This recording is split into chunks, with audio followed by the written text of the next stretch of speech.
And we're live. I didn't count you in. I'm sorry. Hi everyone, and welcome to the next episode of Probably Maybe or Maybe Probably. So I haven't figured out the order of those words. And I'm here today with Logan, Radio Rocks, and Revelations from MJ, and we are going to be talking about casting in VR, the trials, the tribulations, the overwhelming joy and wealth it brings to all of us. Hey guys, thank you so much for joining me.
Well, I was gonna do crochet dildo covers because I figured that was like a good mix of those two things.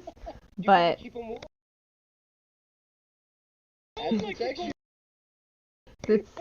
prevents blue balls. Um, so that's like a great example of why I really want to talk to both of you today. Is that was just an off the cuff, great like. We're supposed to be the ones hosting the show, and thank you, Logan, for showing us all up and your professionalism. Um, I just talked about porn.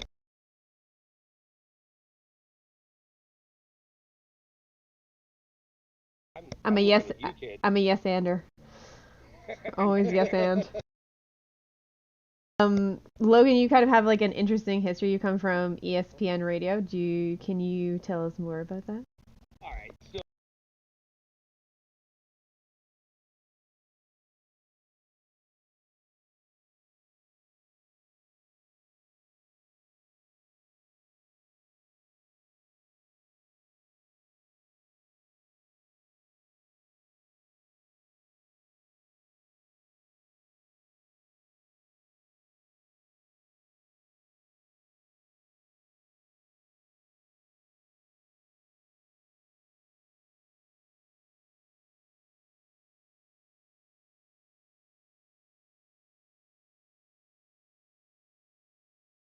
room and I had no idea what was going on, but a bunch of ESPN bigwigs are there. I had been doing local ESPN sports updates for a little while and working at rock radio stations and all that.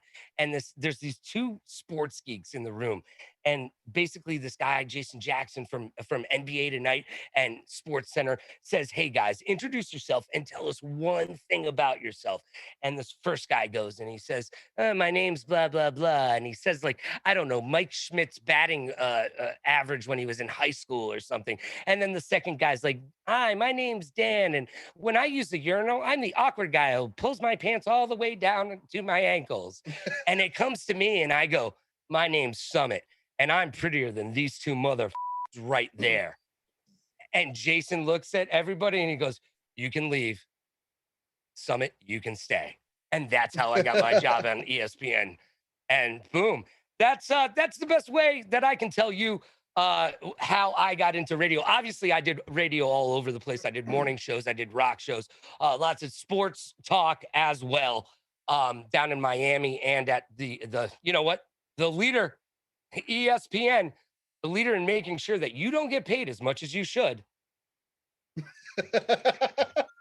Just saying, guys. Hey, Disney, what's up? Got a couple extra dollars? Hook a brother up. Just saying. Anyways, that's my backstory, and I'm sticking to it. Awesome. So how did you end up here? How did you end up in VR? Because we were just talking before we got on the Zoom call, and you haven't really played that much VR.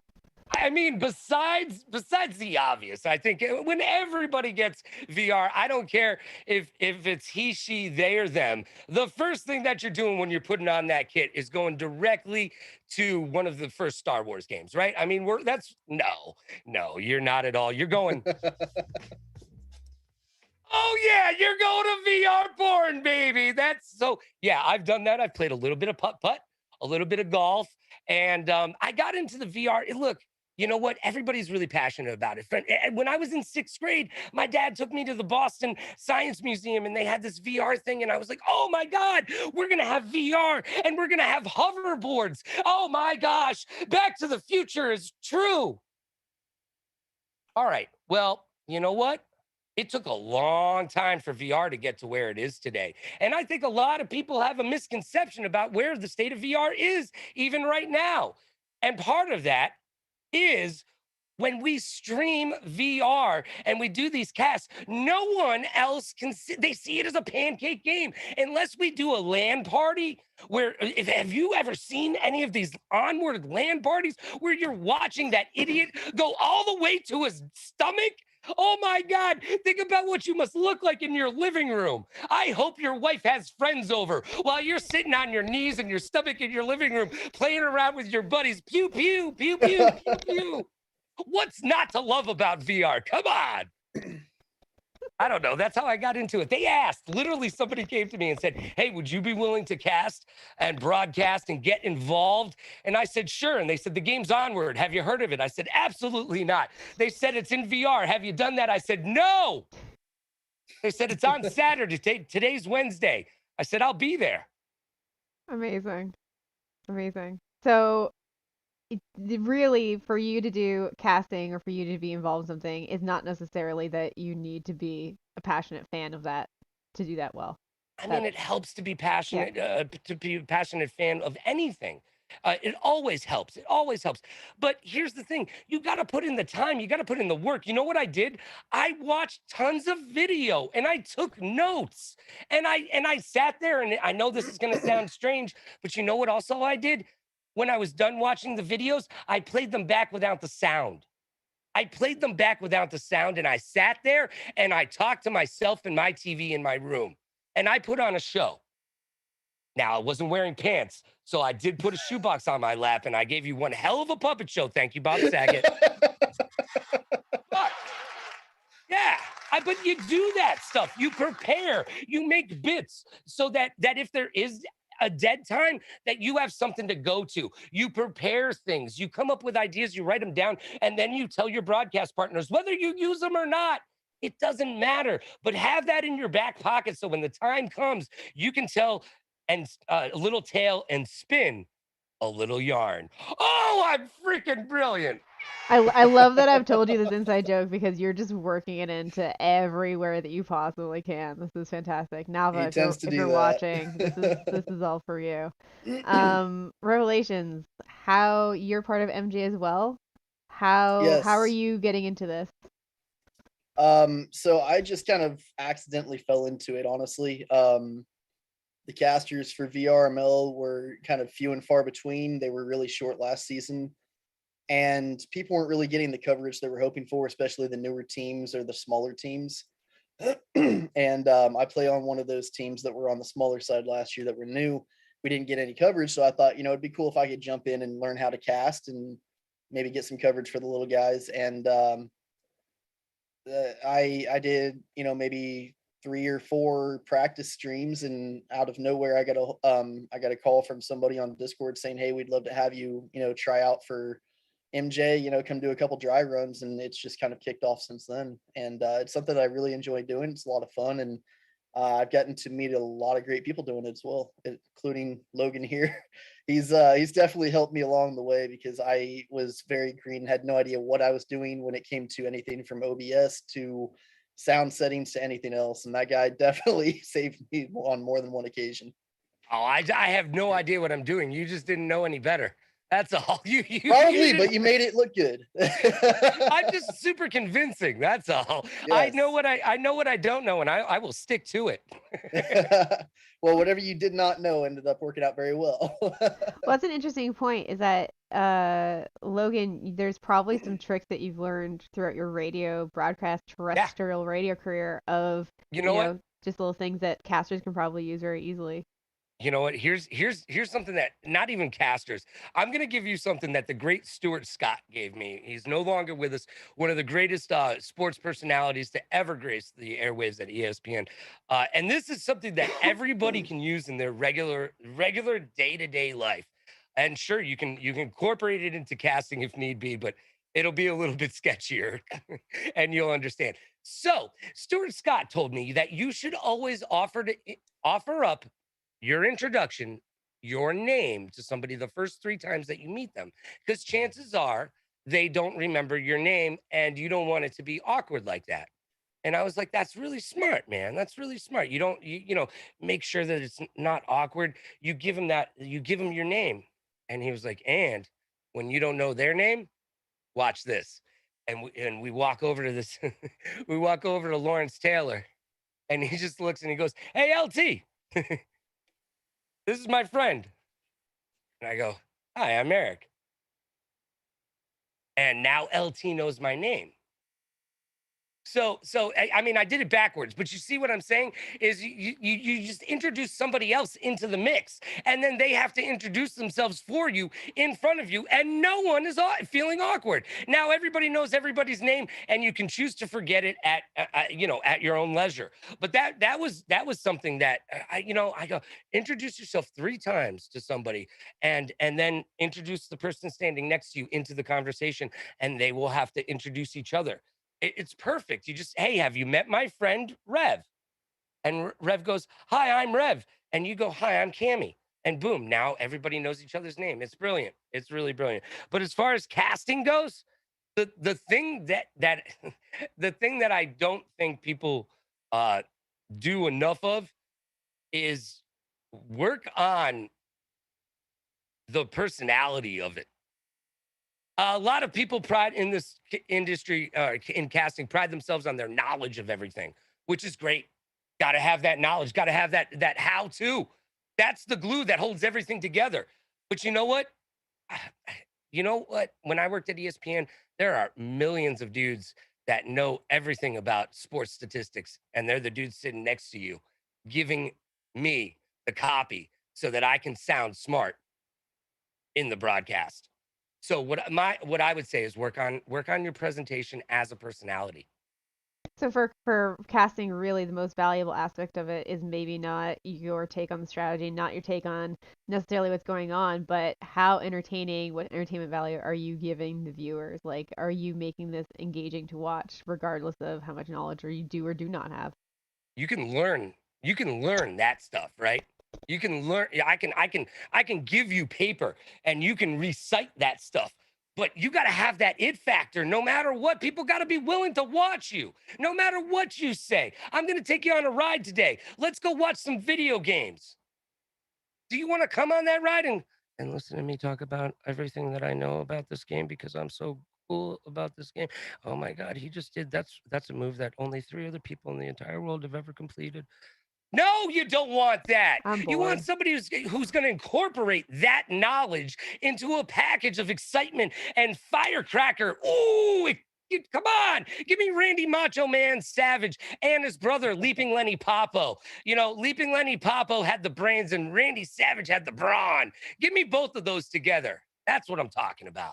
And I can provide a pretty good example of this, on Splitgate. Some people get extremely competitive on there and they're streaming. They're extremely like high-end, high-tier players on this. And I'll jump in with Logan. We'll play on his Tuesday morning broadcast of Splitgate. And neither of us are AAA rated players, but he's got so much energy. He's got the entertainment value and the different factors that add into it besides just, oh, he's fucking great at the game. If you look at his comments section the other day on Tuesday morning, there were a couple of people that jumped in and said, holy shit, tagged their friends and said, look at this guy's energy. They immediately followed. They tried to play with him. They got in the queue to play with him. and they were participating in the chat, and it's the same on casting or streaming. You have to have the knowledge of the game, but if I'm watching the game, I probably have most of the knowledge. Not everybody will, but most people will have a basic, rudimentary understanding of the game. I'm there to be entertained as well. In the end, that's what we're there for, is entertainment purposes. Well, I think this is the part that's always sort of confused me about game streaming is that, for something like sport, I kind of get it. I'm not going to go out and be the best hockey player or the best baseball player. I have no desire to do that. And so those things sometimes take money, time, commitment, whatever. But for gaming, I mean, it's maybe like what, a $20, $60 buy-in and you can play the game yourself. So I think to me, watching a stream was always very confusing at first because I was like, why would I want to watch someone else derive enjoyment for something that I can very easily do the same thing of? And I think that that's where the entertainment value comes in is like I don't necessarily need to care about the game or the content even. I want to see someone engage with that content in a way that is very entertaining to me or, put something new on it, whether it's knowledge, but even that knowledge, like you said, it has to be presented in a way that's palatable, that's digestible and entertaining to watch, like, and super high energy. So. And that leads me into another point here. Go ahead. Sorry. Another part of it is, some people are playing games and they're completely ignoring their chat and they don't have any sort of interaction with them. You're literally there just streaming a game, talking about it. Even if you have the energy, you're not participating with the people that are watching you. So it becomes a two-way interaction if you're casting and streaming. But that's also one of the very hard downsides to casting. A lot of these games, if you're streaming them live and casting them live, it's a very easy way to cheat in these games is to have your phone pull up to the side and be watching the game at, live so you can see where people are at on the map and in the game so you can get that leg up. So you've got a 6-minute delay in the recording, which also means you have a 6-minute delay in your chat as well. So that is a pretty big issue with some of the casting aspects, but there's really no way around that. Well, in all actuality, you should just have somebody dedicated to the chat room and touching and putting fingers and toes out there and grabbing the attention of everybody in chat. We've done that. Shake would be in charge of the chat and stuff. As long as there's somebody there moving it along, just like your mods in your regular streams, you need somebody to greet people. Wait, look, man, I'm trying to do 8,000 things all at the same time when I'm streaming. So it's always nice to have somebody to greet somebody else, just to give you that actual second. It's like when you work in a restaurant, you just have to make eye contact and let them know that I'm thinking of you and I'll be right back. I'll be right there. Yeah, I'm thinking about you. Yeah, I'll be right there. Give me 1 second. And that's all you need to do. It's just, yeah, did you feel that? Yeah. Well, we're going steady now, kids. I'm gonna wear my Letterman's jacket to the dance tomorrow. Everybody watch out. Watch out. It's going to be really warm up there in Canada. Anyways, no, but my ex-girlfriend, when she knew about me doing radio, but when I tried to explain this to her, or what I was trying to do with streaming and all of this, was she didn't get it. Why would anybody want to watch you play a video game that somebody could? And the best way that I can explain at least what I do on Twitch is I take a morning show radio format, and instead of incorporating the music as the focal point, or as part of the show, it's the games. But you don't have to be active playing the games or watching the games to be able to get into what I'm trying to accomplish on the stream. You can put us on in the background and go about your morning and still enjoy what we're doing. But if you want to sit there and be an active member of chat and watch the games, you can do that too. I'm not going to go pro at any game anytime soon. So you shouldn't really be in my stream for the games. You should be there because of the big dick energy. I find it so interesting that you've really sort of compared that to radio, of that concept of like always on in the background. It's sort of like a passive, just sort of, it's there, it's present, and you can engage with it if you want to, but you don't necessarily have to. A lot of streamers spend so much worry time about people not being there all the time for them. and we're on a lot. I'm on the air, what, 28 hours a week? You can't be there for Jesus. What are you doing with your life? If you're there with me 28 hours a week, I love you for it. Thank you so very much, all of you, for being there 28. No, but that's why I say we'll keep a light on for you. IRL happens. Like, I've heard streamers get mad at people for not being around. Unless people say they're gonna be there, then they're there when they can be. And that's why this whole streamer thing is really a numbers game. Because if you get 60,000 followers, then you only need a 1% of 10% for you to have like 600 people watching you at a time. So you just need to get out there and shake hands and kiss babies, or shake babies and kiss hands. Which, don't be a British nanny. On second thought, just kiss the hands. Kiss the hands, kiss the baby, shake the hands, shake the babies, do whatever you want. You get crazy, whatever. But seriously, people focus on who's there and who's not there. It's more about, people are going to come and go. Lives revolve outside of this. When I was on the radio, when at one point we were on a lot of stations, so millions of people were listening to us, but it wasn't the same million people every day. And people are listening to you on your way into work, on your way out of work, while they're in the bathroom. And it's the same, or when they're they got you on the phone and they're taking you with them now. Like, I love it.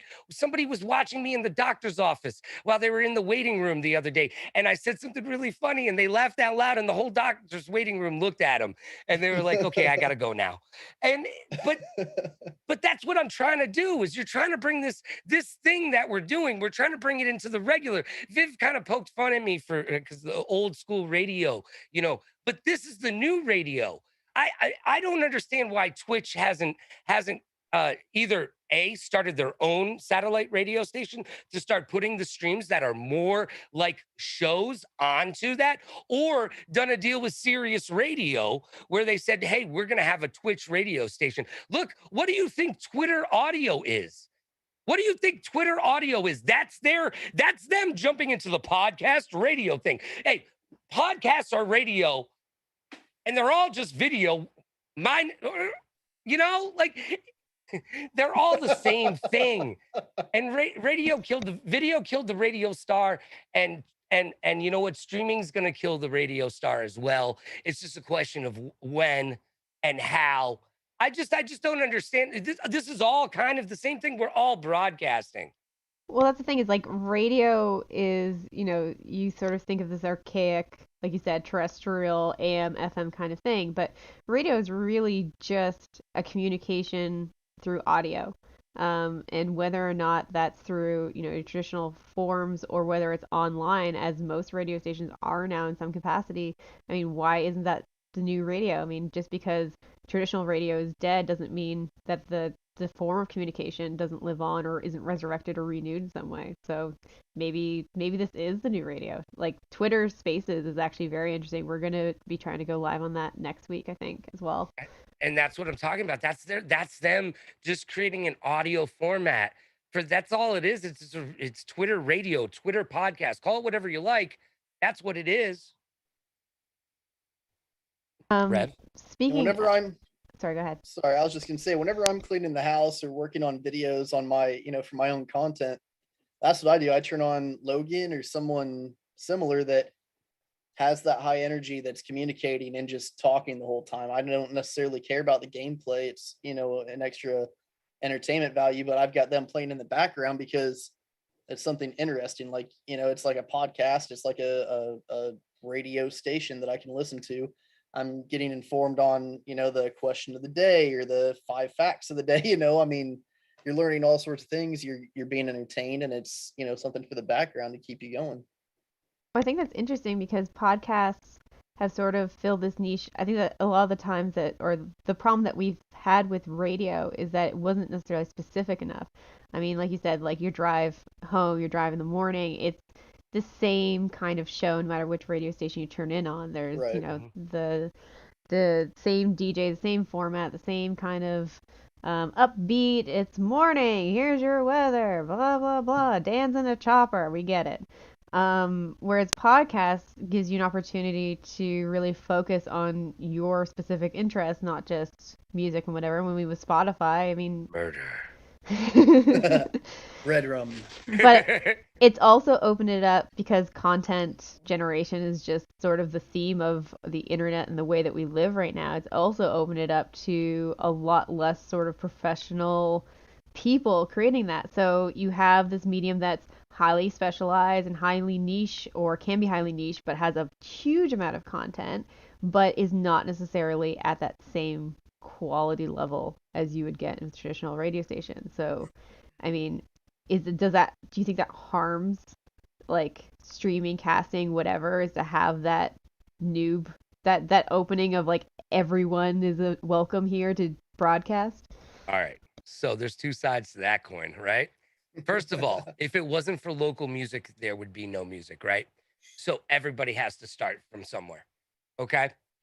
Everybody has to start from somewhere. But that being said, look, it's an open format for everybody to do. I have to remind myself, some people aren't on here to be professional about it. Some people aren't on here for that. Some people aren't on here to make a go of it. They're just on here to help them out with their anxiety, or to play with their friends and then have video of it so that they can, I don't know, show their friends at school. Some people are on here to have 60,000 followers just because they want to be the cool kid at school. People are on here for different reasons. Now, I'm on here to try to entertain people. And I treat it as though it is a job, because I want it to be my job. And as of well, for a year and a half, it has been my job. And I keep, what, they keep having me back. You know why? Because I keep pressing that go live button. But here's the thing: is the stick to it. All right, so there's a bunch of people who won't be able to get past a year, and then there's a bunch of people who won't be able to get past 2 years, and then there's a bunch of people who won't be able to get past 5 years. And it's hard day in and day out, because it's not consistent. You're not Nick Merckx every day. Even when you have a great stream for a couple days, that third day, everybody has other things to do, and maybe they're not there.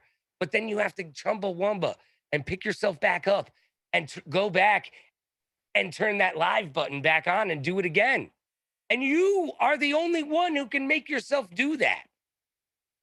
So you're asking, does it affect the quality? Hell yeah, it does. Hell yeah, there's 9 million people out there that no one wants to watch. It's true. But you know what? Good for you for doing it. Those 9 million people, they got something that billions of other people don't have the gumption to be able to do. So good for you for doing it. But now, that makes it harder for other people to come find you. So you have to work that much harder to get noticed. And the other thing that really bothers me is no one has any conception of what I did in IRL. As I'm still trying to break in, I'm still having trouble breaking into esports and having people give me an opportunity. When I did the X Games, for Christ's sakes, I was on ESPN as a producer and as a personality, and people go, "Yes, so what have you casted?" I got paid by the worldwide leader in sports to be funny. You give me a shot, please. I feel like that should just be your resume right there. That is. Fuck you. I did the X Games and I got paid for it. And I used to hang out with Dave Muir. I was at his wedding. What's up? X Games, yeah. What? I feel the same way, though. I mean, if you've got to search through 9 million people to find the 1 or 2 or 3,000 or 10,000 people that are actually skilled and worth watching, it really dogs down the content. But at the same time, you got to start somewhere. I've got friends that, and myself as well, that have 1 or 2 or 3 people watching at a time when they're just streaming their own BS games for fun. And people think, oh man, I can't get found.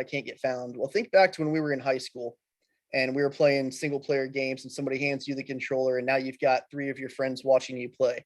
That felt great. You're wanting to show off. But when you're on Twitch, you're thinking, man, I've only got 3 people watching. Okay, well, now you get to 20. Man, I've only got 20 people watching. That's an entire classroom of people that are watching you. And it's not That's the an same 20 entire people either. You know, right. at the end of your stream, you average 20 people, but that means like 105 people came through your stream for 2 hours to allow you to average that 20. And Mhm. you're right though. That's the worst part about this thing is no matter how much you progress, you always look at it with, well, because I remember looking at this one streamer and thinking to myself, if I can get there to averaging between 25 and 45 people a stream and getting this many subs and blah blah blah, in my mind, oh, that's all I need. Well, I'm there now. And guess what? I want more. Yeah, I mean, I was watching somebody the other day. He's a Escape from Tarkov player, and he's constantly got thousands and thousands of people watching him. He's like the leader in Tarkov streams, and he was saying, "Man, it's really slow in here today. Chat's kind of slow, and we don't have that many people watching." Well, there's still 2,000 people watching, even if you average 7 or 8,000. You've got 2,000 people watching. That's not a slow day. That's still not anything to slump at. No, it's not. I mean, but here's the thing is before Nick Merckx and before Ninja got found, Ninja always wanted to be a League of Legends streamer, everybody, Mhm. but you didn't want to watch him play League of Legends. So now he's playing it again. You know why? Because he's got you money now. He's Ninja now. But he was playing it and no one was watching him. And then he tried, you know what he tried to make? Final Fantasy the online. He was playing to like 15 people. And then Fortnite happened. And now he's Ninja with blue hair. Yep. Nick Merckx, he was a Gears of War pro. He was a Gears of War pro. I think that's how he got his Twitch sponsorship. A lot of sponsorships come from your teams. If you're on a team, Twitch will give them not sponsorships. They will give them these amount of partners to hand out to whomever they want. And if you're on a team, they give you a partnership. That's why sometimes you'll see a guy who's a partner that's streaming to like 8 people. Well, you know what? He was really good at Black Ops 2. Mhm. Okay. He was really good at it. Okay. Oh, But the yeah, nostalgia.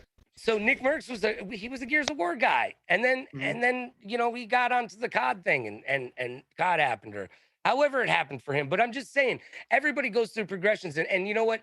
Nick Merckx said something, Nicholas J. Mercantile said something the other day, and you really need to think about it. He goes, if I gave you 50,000 viewers tomorrow, you wouldn't know what to do with them.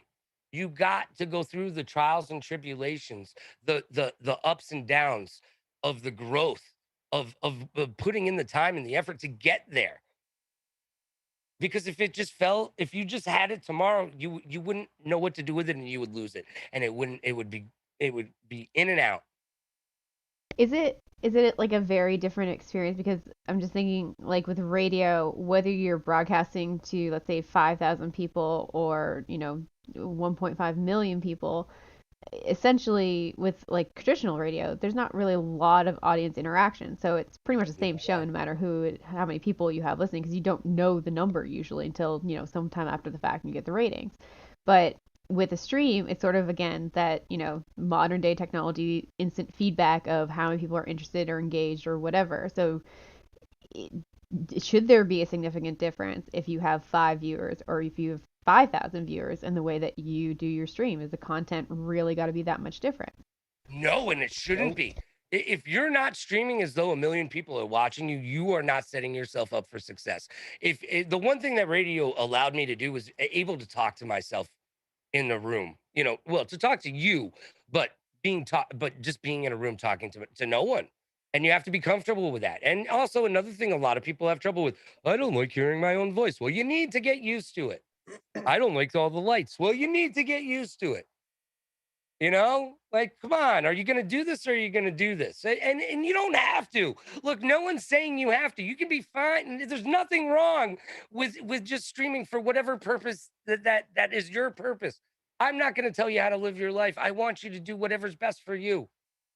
But if you want to make a go at it and you're not putting in 10 hours a day, then you're not giving it a shot. And you're like, what do you mean? I mean, I stream for 4 hours a day and I spend about 6 hours a day and sometimes more just doing stuff. mean, just coming up just with researching ideas. that VR porn. Just Oh God, I want some VR porn right now. I just People want don't- somebody to whisper in my ear and tell me it's all going to be okay. People don't realize the amount of real work that it takes to put into something like this. You don't just get online and play a video game, for 4 or 5 hours to get offline and screw off for the rest of the day and get paid for it. You've got to spend a lot of time, money, and effort making videos, networking with people to find people to play with that are, maybe on the next level to bring you that sort of animation to your stream. If you don't have it, you've got to sit there and edit videos and get your stream running right, change the assets, and then you have to then upload all of this online. You have to find the personality of the type of titles you're putting in, the descriptions. You've got to share it. We're learning it and- all on the go too, dude. That's the Exactly. other thing, is we're learning this at YouTube U, right? You didn't know how to do any of this. I sure as hell didn't know how to do any of this. I still don't know what I'm doing. I go to YouTube and then I learn how to do it. That's the other thing, is how much time and effort do we put into learning new things on the Reg Rev? Sorry to cut you off, but All the time. we're all learning this shit as we go. Exactly. I mean, whenever I first started doing this, my first real big stream, my big cast was with Mike Juliet for a tournament we were casting for Stack Up, I believe it was, and I had no idea what I was doing. Logan helped me out getting things set up. Viv helped me out setting things up. Deadly helped set things up. And through the weekend, I just had to cram. Whenever I wasn't online for 4 or 6 hours at a time, I was spending the next 4 to 6 hours of my day looking on YouTube, learning how to work OBS, learning how to cut and edit videos, what programs were best for After Effects and for editing, and how to upload videos to different sites, how the algorithms work so I can get more viewers, and just, I mean, everything that goes into it. It's just an amalgamation of work and effort that people don't realize you have to put into this. It's not just, oh, I'm going to play a video game for 4 or 6 hours a day because that's what I want to do for a living. You can do that for a living, but it's not going to be a very good living. And no one wants to watch you play a video game for 4 to 6 hours a day, Right. unless you're doing something magical. Are you a unicorn playing a video game for 4 or 6 hours a day? Good, because I want to watch you. But if you're not, then what the hell are you doing? Look, I know. I'm not doing anything that's incredibly different, but I'm doing something that not everybody else is doing. And that's all you have to do. You don't have to reinvent the wheel, but you can't just sit there and play a video game and think that's what's going to happen. Talking about things that you do that no one else does, I think this is a great intro, because I want to show this to everybody, because we introduced you and now I want to show them sort of you guys in action. Logan, do you want to intro this at all, or? Yeah, this video is the is the opening bit between One Great Fire and I of the Stack Up, what Rev was just talking about, the Stack Up Onward VR tournament. It was my first tournament. It was Rev's first tournament. It was the first time I had ever seen Onward or VR. But what I was saying is, I knew I had to come to the table with something, right? So I created bits, and this opening back and forth was something that we did to create that ESPN Ocho feel, if you will. All right, let's take a look.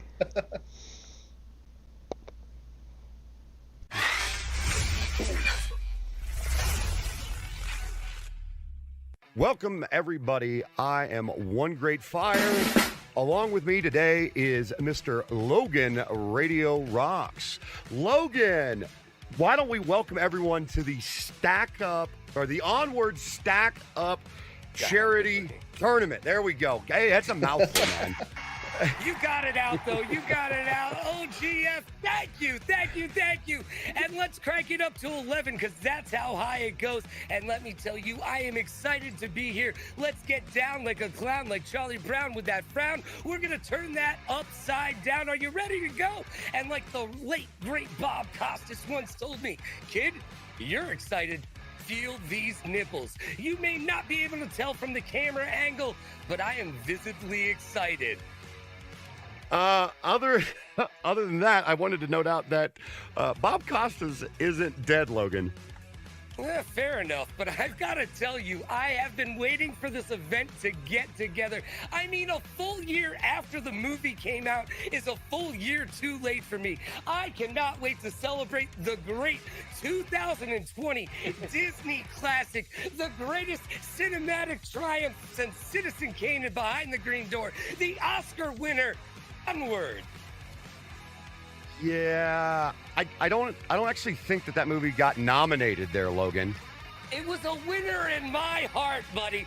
So I gotta ask you, when are Chris and Tom getting here? I am so excited. Do you think you'll sign my Spidey mask? I mean, it's not licensed, but you can sign it right above the zipper area. When are they gonna get here?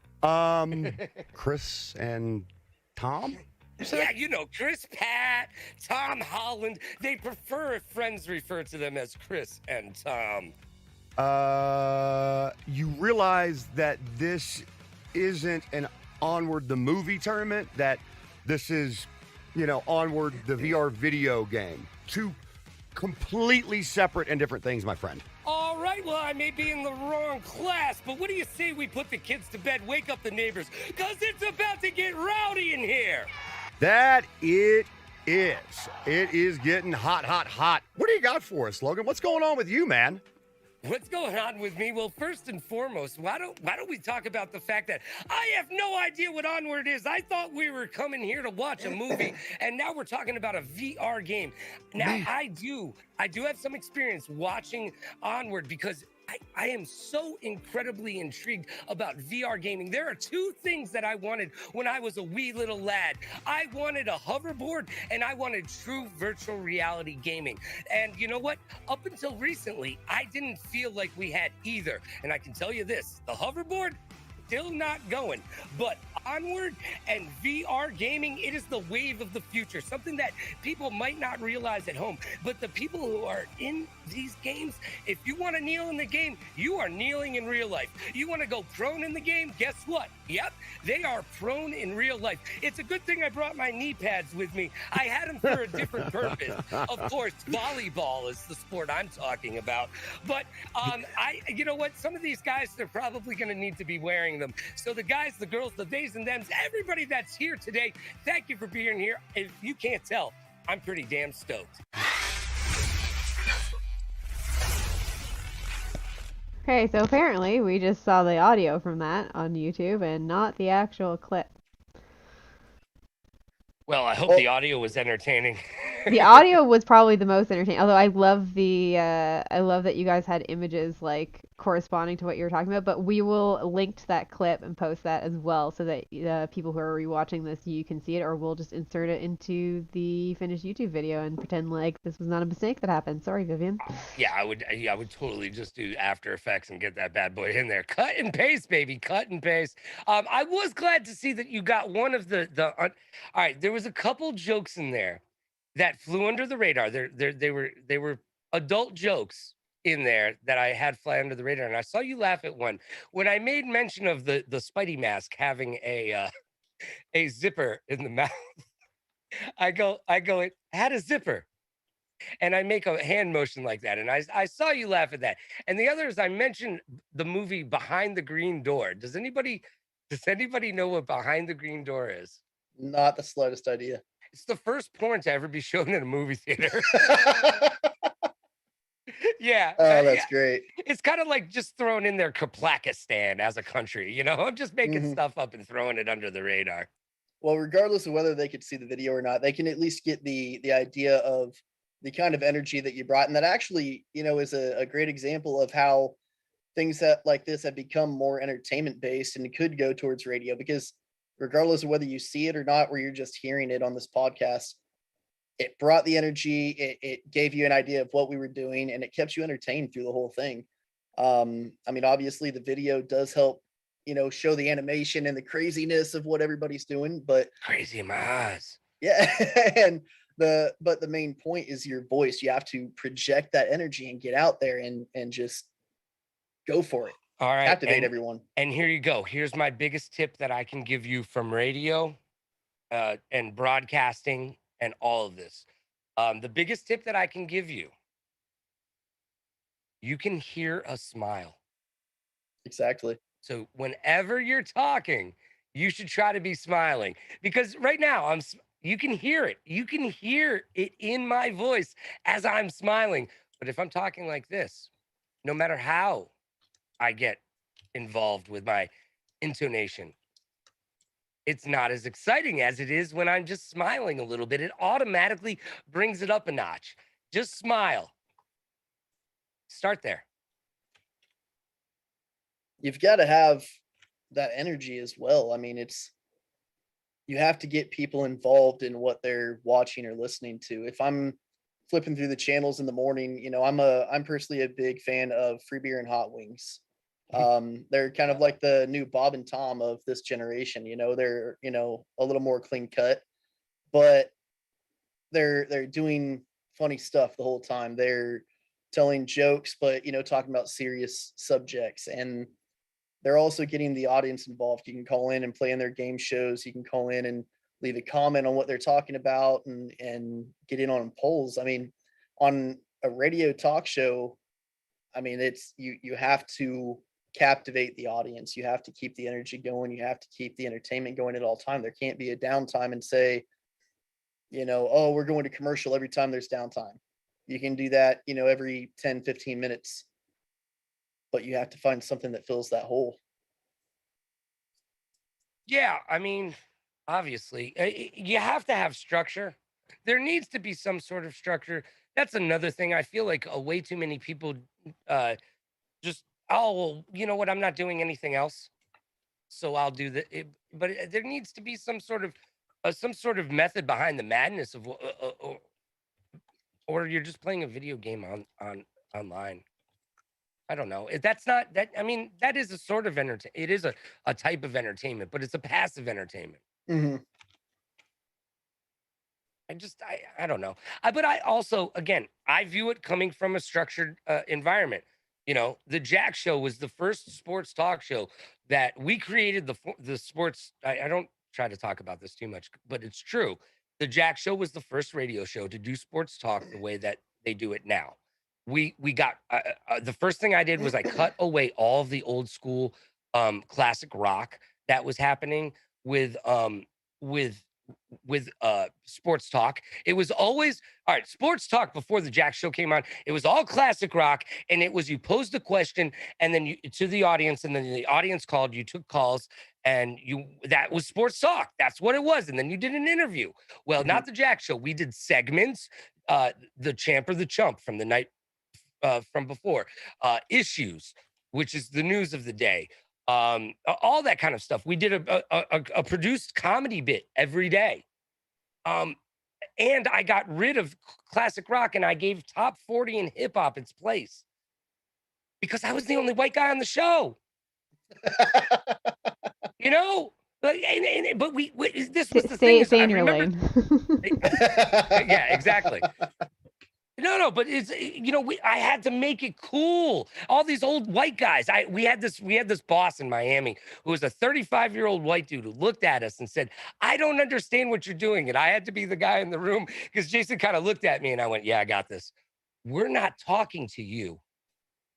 And he was like, "What?" I go, "You're a very uncool 35-year-old dude. We're not talking to you, man." And he was like, "Well, this is a sports talk station. Our main demographic is 25 to 54-year-old white men." And I go, "This is Miami. That's 7% of the people that live here." It's And almost a Jason good Jack- thing that you don't like it. That's perfect. Right. That was a compliment. It was a compliment. Anyways, though, but that's what, you know, the upbeat, we called it sports variety. I don't know what they call it now, but we called it sports variety. We didn't know what else to call it, but we were the first show to do it. I knew we were on to something when Mike and Mike in the Morning started using my computer screens. All right, we all shared, some places shared screens or whatever, but they could go into your screens and use them if I don't. It's just a click of a button. You know what I'm saying? And when they started using my sound drops and my stuff, and you know what, when we had a birthday, you be damn sure it was It's your birthday. It was 50 Cent just saying it. And I heard that on Mike and Mike in the morning. I was like, that's my drop. Wait, hold on a second here. No. Get your own ideas, kids. You know, but you have to keep it fun. I guess my point is do something fun, do something new, do something fresh. Keep it new, keep it innovative, and keep it fun. Set yourself apart from everybody else. That's it.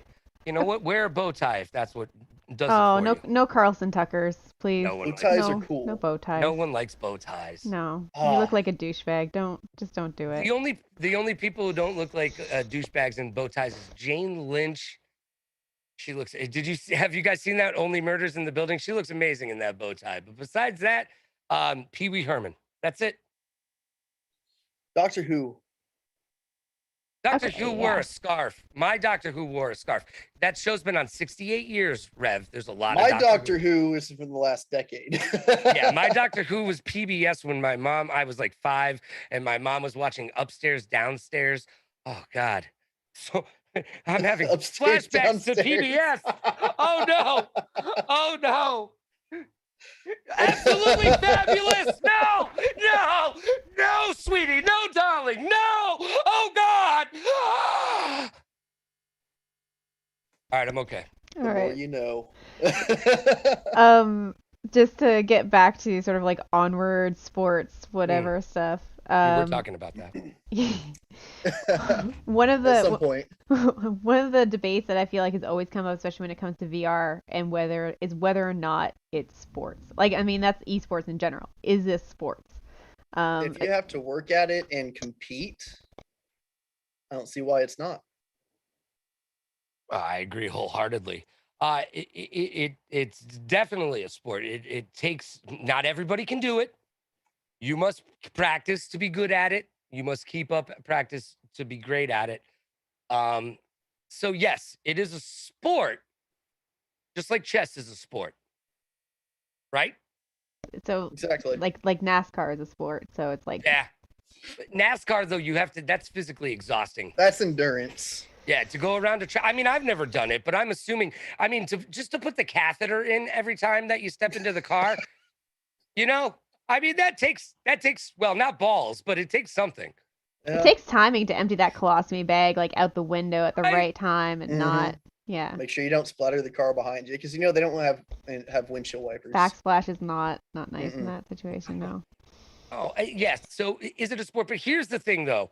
I've been talking about this on streams. There's a lot, just like in real sports, there's a lot of talk about cheating.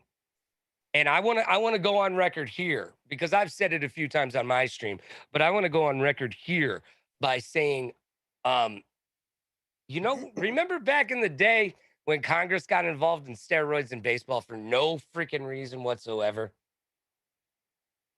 But baseball got taken seriously again for a hot second. I mean, now it's a joke again, and I'm okay with that. I want more Mad Max from Thunderdome baseball. But seriously, put some nails sticking into that ball. I go all out. I want steroids. I want big zits on your back while you hit the ball 6,000 yards out of the ballpark. I want to see that. But as this generation of kids grows up and gets a little bit older, the one way that they are going to squash all of this is Congress is going to get involved with esports cheating. I'm calling it right now. It may not happen today. It may not happen tomorrow, but sometime 5-10 years down the road, if this esports cheating keeps happening, as those people get older and get the voting age, and this generation takes this thing and runs with it. I mean, we're on the cusp of something really big, really big. The rest of the world, look, there's a lot of people on the other side of the world. If you are a 1 in a million person in China, there is a convention for you. There's 1,800 of you at this convention, okay? All right? There's a lot of people on the other side of the world, and they're all playing video games. Game Informer is the 4th largest magazine in the world in circulation. The 4th. In the world. What does that say? It says that GameStop may have been a good stock to grab. Okay, it may have been. But this thing isn't going anywhere anytime soon. It's only going up. So grab a hold, get on, because it's only going to get bigger, and cheating is going to get prevalent, or only going to become more prevalent until somebody like Joe Lieberman feels as though his constituents will vote for him if he gets cheating out of Call of Duty. But And you know what? Can you imagine having that Congress meeting? Like Mark Zuckerberg in front of Congress was hilarious enough trying to explain Facebook. Can you imagine trying to explain like League of Legends or like Could you imagine just having anything to Logan? Congress? Like, Could you imagine having Logan as the one that has to speak to Congress about this? No one's letting me speak to Congress. Don't you worry about that. I would let you speak to Congress. No one's got it. D. Snyder, though. I used to work with D. Snyder. He spoke in front of Congress during that Tipper Gore thing. D was always really good to me. He's a good guy. But yeah, he spoke in front of Congress about that Tipper Gore stuff. But this whole thing is gonna really explode. We haven't seen nearly what's about to happen. And VR, you know what? We may not be living in a metaverse because people don't trust a single solitary corporation, but soon enough, you're not going to be able to escape it. For those of you who think VR isn't the wave of the future, oh, it's not there yet. Oh, it's grainy. Oh, it's this, it's that, it's the other thing. It's none of those things. You haven't experienced it for yourself. You need to do it. Get involved, because at some point, it's all going to be VR. I asked the other day, why is it that VR is seen as an add-on, something extra? You've got your PC, you've got your PlayStation, you've got your Xbox, and then you've got VR. Why isn't VR a substitute yet for one of those things? Why isn't it your Switch? Why? Why do you get the Switch over VR? These are questions that will only be solved with time as more people get into it. But that's why it's not as popular as it could be, and it will be. Well, they're building an esports stadium, or a VR esports stadium, I think somewhere in Texas, and I feel like viewership is definitely going to increase if you get a stadium with a bunch of people with headsets on running around, possibly into each other. This is like the best. What was that Japanese game show where everyone just falls off of things?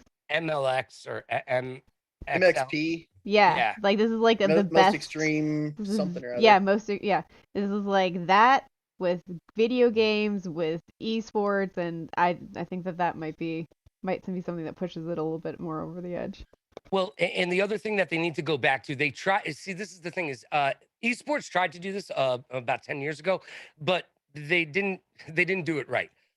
No one cared about the UFC until the Ultimate Fighter came out, and we were able to follow the fighters and watch them progress.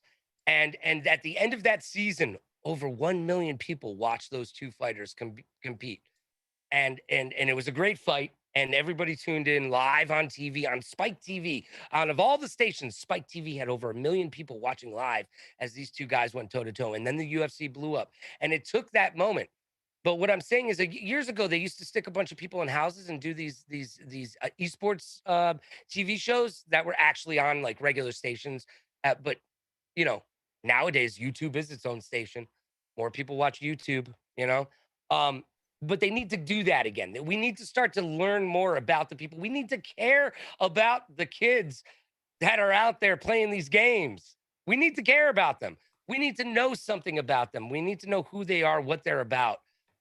But furthermore, we have to then care about it, or no one's ever going to care about esports apart from the games that they enjoy watching. We need like a Mighty Ducks underdog story. Yeah. Coming out of this to make everyone take a further look at VR and what's going on here. Well, maybe the VRML should take their national winner and send it over to China. China has the biggest VR and general esports market on the planet, and that'd be huge for the world. Forget about VR. Yeah, I mean it's insane the way they value video games over there. I mean, if you're watching any sort of I guess taboo stuff about video games in China, they talk about these people that die in China every year because they sit there in these video game cafes where they've got nothing but gaming computers, dozens of them lined up, and they'll sit there and play for 3-4 days straight without taking a break, and they fall over from a heart attack or something at the age of 25. That's some extreme shit. Exactly. I mean, that's just how Asia revels their video games, and if it's that big there, it could definitely get that big here. I really do. I agree with Logan. I think it's going to end up being the way of the future, at least of video games. Not to mention the way AR in general XR is breaking into the market for all sorts of applications, for depression, for art, for just Zoom meetings. We could get into physicians Yeah. learn in VR now. Yeah. I mean, we could be in a meeting right now in VR. We would have I'm in some VR porn rudimentary right some sort of rudimentary. I'm so not here. I'm not wearing any pants either. Just throw that out there. Hey, what up? You can't tell. Am I being serious? You'll never know, will you? But it's not necessarily still in the new learning phase of things, because VR has been around for decades. It just hasn't been mainstream and available for the everyday consumer. But give it another 5 years, 10 years even, you're not going to see Xboxes, you're not going to see PlayStation unless there's some sort of VR application. That's just going to be how it goes. And I don't think at that point it's even going to be just a headset with controllers. You're going to have a full body suit on at that point. Oh, you're going to feel every hit you take. You're going to be able to have gloves on that are your sensors that are custom made for your hands. Are your sensors? Yeah. Okay, they have the sensors in them. You've got the gloves on for your sensors. And what are they sensing? Very large tracts of land? Everything. I mean, you'll be able to feel that disc in your hand when you're playing Echo. You're gonna be able to release it disc, at the right. I said disc. I knew you were gonna say something. But the tracking will be better. You'll have full body immersion completely into the game. You're going to have perfect surround sound, which right now is already pretty out there with the way that, like, especially Oculus and Rift have the surround sound headset where the sound is built in a 360-degree halo around your head. I still went with the earpieces though. Did you?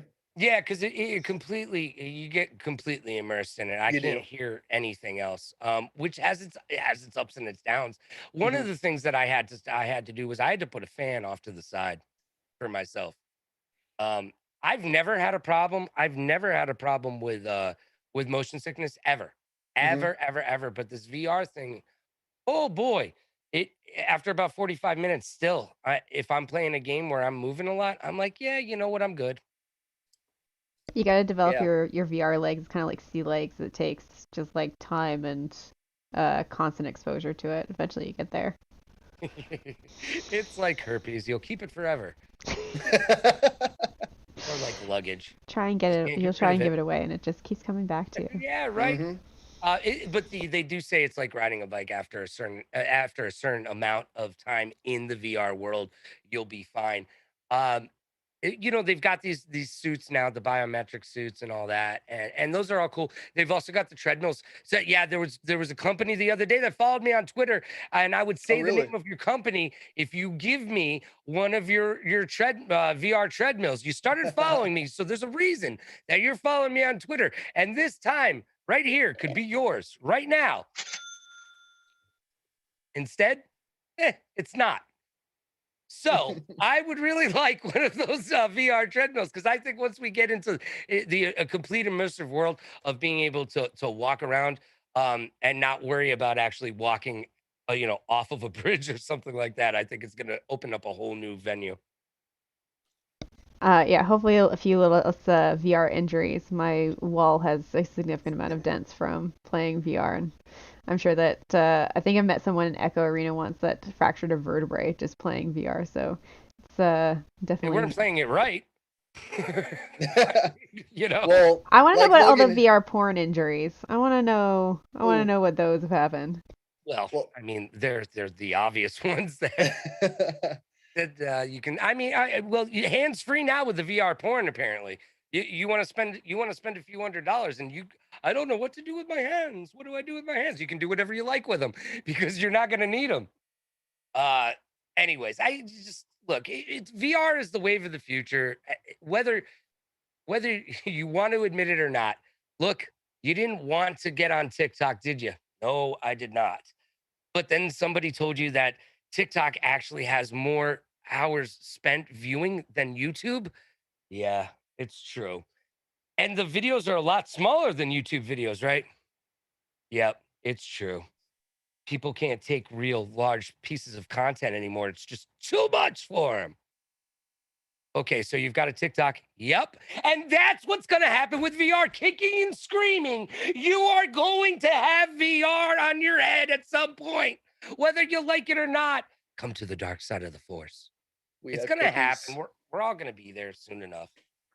Well, I can't think of a better note to end that on because that is a ringing endorsement. You're welcome to VR. You're here whether you like it or not. Clip it, Viv. Experienced our nice porn, hands-free. Thank you both so much for joining me today and not making me talk to myself for an hour. It was so much more entertaining, I'm sure, for both me and everyone else. Guys, check them out. Mike, Juliet, I'll link their Discord and their channels in the chat. And thank you so much. Logan, you're the radio guy. Do you want to take us out? Ladies and gentlemen, children of all ages, make sure you go to LoganRadioRocks.com for porn, merch, feet pics, and big toe content. Please go to Revelayshuns on Twitch, Twitter, YouTube, OnlyFans. Oh, and also make sure that you hit them up on AOL Instant Messenger so you can chat live. And Cami, Cami, AdultFriendFinder.com, Cami with a capital K and a heart above the I. Make sure you find her. Thanks for watching. Take care of yourself.